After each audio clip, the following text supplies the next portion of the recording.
गया खरी हो हमर यार मनावा तो एक बेर बात कर लगे। हो गया खरी हो हमर यार मनावा तो एक बेर बात कर लगे। हो गे सोना यारावा हो भरती पटनवा में आके मुलाकात कर लेगे।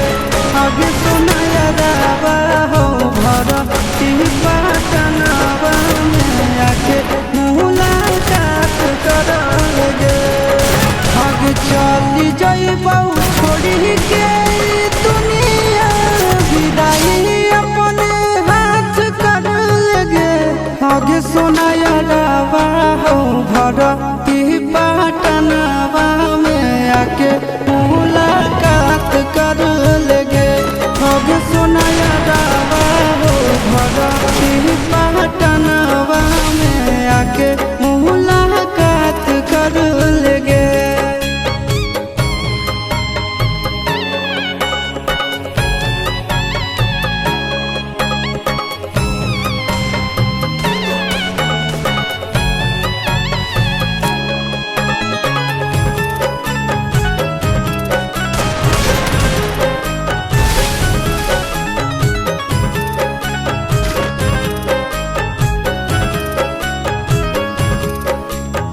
मरे घड़ी पनिया पिलाई दी है जान गे।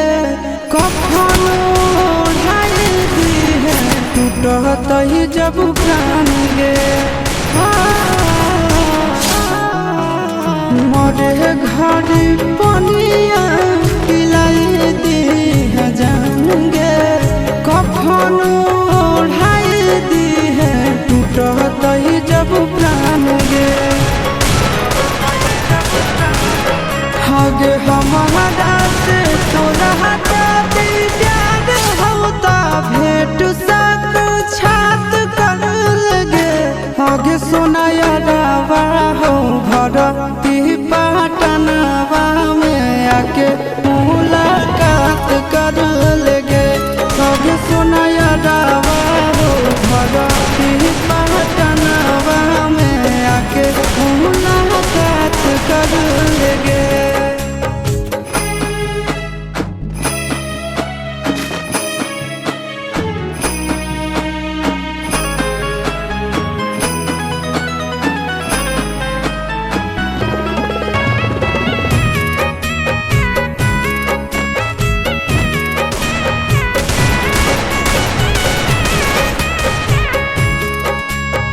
डॉक्टर जवाब दिल के बुलावा अइले मौत के।